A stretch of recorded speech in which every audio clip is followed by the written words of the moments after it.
ಉಪಚುನಾವಣೆಯ ಫಲಿತಾಂಶ ನಮಗೆ ಇವತ್ತೆಲ್ಲರಿಗೆ ಹೆಮ್ಮೆಯ ಒಂದು ಸಂಗತಿಯಾಗಿದೆ.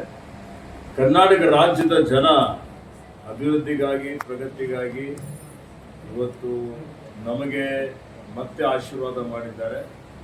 ಬಾಗಲಕೋಟದಲ್ಲಿ ಉಮೇಶ್ ಅವರು ಪ್ರಚಂಡ ಬಹುಮತದಿಂದ ಗೆದ್ದಿದ್ದಾರೆ. ದಾವಣಗೆರೆಯಲ್ಲಿ ಸಮರ್ಥ ಮಲ್ಲಿಕಾರ್ಜುನ್ ಶಾಮ್ನೂರವರು ಸಹಿತ ಇವತ್ತು ಈ ಉಪಚುನಾವಣೆಯಲ್ಲಿ ಗೆದ್ದಿದ್ದಾರೆ. ಇದೇನು ತೋರಿಸ್ಕೊಡ್ತದೆ ಅಂತ ಹೇಳಿದರೆ, ಏನು ಕರ್ನಾಟಕ ರಾಜ್ಯದಲ್ಲಿ ಮಾನ್ಯ ಸಿದ್ದರಾಮಯ್ಯಜಿಯವರ ನೇತೃತ್ವದಲ್ಲಿ ಇವತ್ತೇನು ಕಾಂಗ್ರೆಸ್ ಸರ್ಕಾರ, ಮಾನ್ಯ ಡಿ ಕೆ ಶಿವಕುಮಾರ್ ಅವರ ಇನ್ನು PCC ಅಧ್ಯಕ್ಷರಿದ್ದಾರೆ, ಉಪಮುಖ್ಯಮಂತ್ರಿಗಳು, ನಾವೆಲ್ಲ ಸಚಿವ ಸಂಪುಟದ ಸದಸ್ಯರುಗಳು ಸೇರಿ ಏನು ಉತ್ತಮವಾದಂಥ ಆಡಳಿತವನ್ನು ಕೊಡ್ತಾ ಇದ್ದಾವೆ. ಕೊಟ್ಟ ಮಾತಿನಂತೆ ನಡೆದಿದ್ದೇವೆ, ಎಲ್ಲ ಭರವಸೆಗಳನ್ನು ಈಡೇರಿಸಿದ್ದೇವೆ, ಜನಪರ ಜೀವಪರ ಆಡಳಿತ ಕೊಡ್ತಾ ಇದ್ದೇವೆ.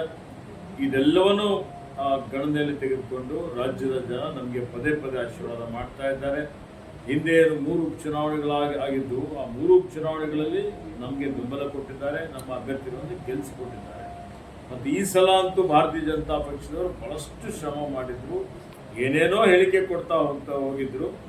ಆದರೂ ಇವತ್ತು 2 ಚುನಾವಣೆಯಲ್ಲಿ ನನಗೆ ಬೆಂಬಲ ಕೊಟ್ಟಿದ್ದಾರೆ. ನಮ್ಮ ಅಭ್ಯರ್ಥಿಗಳಿಗೆ ಸಂಪೂರ್ಣವಾಗಿ ಅವರು ಸಹಯೋಗ ಮಾಡಿದ್ದಾರೆ, ಹೆಚ್ಚಿನ ಮತಗಳಿಂದ ಗೆಲ್ಲಿಸಿಕೊಟ್ಟಿದ್ದಾರೆ. ಹೀಗಾಗಿ ಕರ್ನಾಟಕ ರಾಜ್ಯದ ಜನತೆಗೆ ಎಷ್ಟೇ ನಾವು ಕೃತಜ್ಞತೆಗಳನ್ನು ಸಲ್ಲಿಸಿದ್ರು ಕಡಿಮೆನೇ ಇದೆ. ನಮಗೆ ಮತ್ತೆ ಹೊಸ ಸ್ಫೂರ್ತಿ ಬಂದಿದೆ, ಹೊಸ ಒಂದು ಪ್ರೇರಣೆ ಸಿಕ್ಕಿದೆ. ಜನ ನಮ್ಮ ಜೊತೆಯಲ್ಲಿದ್ದಾರೆ. ಹೀಗಾಗಿ ಇನ್ನೂ ಹೆಚ್ಚಿನ ಜನಪರ ಕೆಲಸ ಕಾರ್ಯಗಳು ಮಾಡಿ ಕರ್ನಾಟಕ ರಾಜ್ಯವನ್ನು ಅಭಿವೃದ್ಧಿ ಪಥವನ್ನು ತೆಗೆದುಕೊಂಡು ಹೋಗಿ 2028ಕ್ಕೆ ಪುನಃ ಕರ್ನಾಟಕ ರಾಜ್ಯದಲ್ಲಿ ಕಾಂಗ್ರೆಸ್ ಪಕ್ಷ ಆಡಳಿತಕ್ಕೆ ಬರುವಂಥ ರೀತಿಯಲ್ಲಿ ಒಂದು ಯೋಜನೆಯನ್ನು ರೂಪಿಸ್ತಾ ಇದ್ದೇವೆ. ಅದು ಮುಂದೆನೂ ಸಹ ಕರ್ನಾಟಕದಲ್ಲಿ ಕಾಂಗ್ರೆಸ್ ಪಕ್ಷನೇ ಅಧಿಕಾರದ ಚುಕ್ಕಾಣಿ ಹಿಡಿಯುತ್ತದೆ.